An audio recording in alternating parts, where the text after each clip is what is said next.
রাকিব স্বপ্ন দেখছেন, ছুটছেন, শিখছেন, তাল মেলাচ্ছেন নতুনদের সাথে। ইউরোপ আর বাংলাদেশের ফুটবলের মিশেলের এই সময়েও রাকিব গুরুত্বপূর্ণ, লড়ে যাচ্ছেন সমান তালে।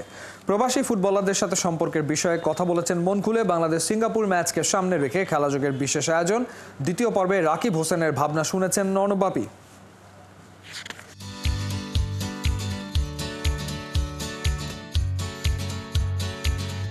গতির সাথে ক্ষিপ্রতা, বুদ্ধি আর নিখুঁত নিশানাভেদ।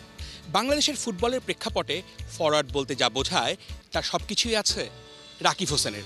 তিনি ছুটছেন তার নিজের লক্ষ্যে, তিনি খেলেন, তিনি খেলান। সেই সাথে বাংলাদেশের জাতীয় দল থেকে লিগে সব জায়গায় তার অবস্থান শক্ত।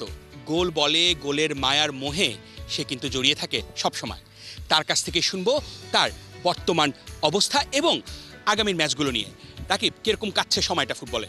হ্যাঁ, আসলে খুব ভালো সময় কাটতেছে কিংসের সাথে, কারণ আমরা দুটো ট্রফি অলরেডি জিতছি। কোচের সামনে জাতীয় দলের খেলা, নেক্সট ম্যাচে সিঙ্গাপুর, কি মনে হচ্ছে? হ্যাঁ, আসলে আমরা জানি সিঙ্গাপুর অনেক শক্তিশালী টিম, ওরা আমাদের থেকে র্যাঙ্কিংয়ে অনেক আগানো, কিন্তু আমাদের টিম কিন্তু এখন আগের থেকে অনেক শক্তিশালী টিম। হামজা আছে, সমিত আসতেছে। প্রবাসী ফুটবলারদের কথা বললেন, তারা দলের সঙ্গে যুক্ত হচ্ছে এবং ফুটবলের শক্তি বাড়ছে, ক্রেজ বাড়ছে। পার্টিকুলারলি রাকিব কি এটাকে চাপ মনে করছে? কারণ তার জায়গাটাও তো কিছুটা নড়বড়ে হতে পারে প্রবাসী ফুটবলার আসলে।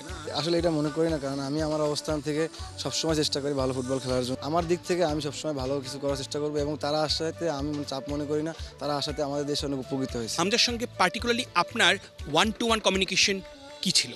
আসলে ওরকম কিছু ছিল না, কিন্তু সে যখন আমরা খেলতে নামি তখন আমাকে বলছে, তুমি যেভাবে খেলতেছো ওভাবেই খেলো, যদি আমরা যখন অ্যাটাক অথবা ডিফেন্স যাবো একসাথে যাবো। সে আমাকে পিছন থেকে অনেক হেল্প করছে আর কি। হামজা নিজেও খুশি বাংলাদেশের ফুটবলারদের আন্তরিকতায়। আপনিও বললেন যে সে যেভাবে ফুটবলারদের সঙ্গে মিশেছে সেটা আসলে আপনারা কল্পনাও করেননি। তারপরেও কিন্তু কিছু ঘটনা ঘটছে। ফাহমিদুলের ঘটনাটা কতটা বিব্রতকর? না, আসলে মানুষ বাহির থেকে অনেকে অনেক কিছু বলে, কিন্তু তারা যেভাবে বলছে ফাহমিদুলকে নিয়ে, আমরা আসলে ওভাবে না। কারণ ফাহমিদুলের সাথে আমাদের সাথে অনেক সম্পর্ক ভালো ছিল, আমরা ওদের সাথে মজা করছি যখন প্রথম থেকে আসে। আপনি দেখতে পারবেন সোশ্যাল মিডিয়ায় সাদ, জামাল ভাই, তারিক, এরা কিন্তু একসাথে আমরা ঘোরাফেরা করি। তো তারা আর আমরা নিজেদেরকে আলাদা মনে করি না। বাহিরে মানুষ মনে করে মেবি, কিন্তু আমরা কোনো সময় বাহিরের অথবা কোথা থেকে আসলো, এটা আসলে দেশের প্লেয়ার আমি মনে করি। এই মুহূর্তে এবং আগে ফিডব্যাকটা কীরকম পাচ্ছেন ফুটবলের ক্রেজিনেসের?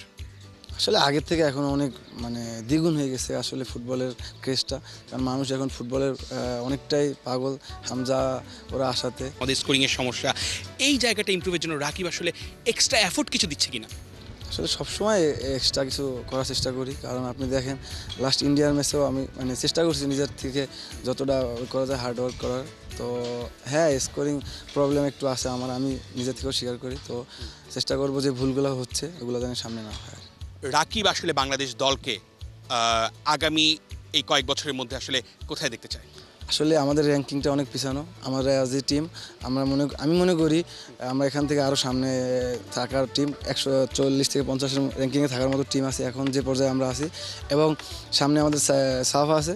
তো আমরা চেষ্টা করব, আমি অ্যাজ এ ফুটবলার হিসাবে আমার ক্যারিয়ার একটা ট্রফি, তো আমরা সাফ জিততে চাই আর কি। রাকিবরা স্বপ্ন দেখছেন, ছুটছেন আপন গতিতে, তাল মিলিয়ে চলছেন ফুটবলের সাথে। ইউরোপের সাথে দেশি ফুটবলের সমন্বয় গড়ে ছিনিয়ে আনতে চান বড় কোনো অর্জন বাংলাদেশের জন্য।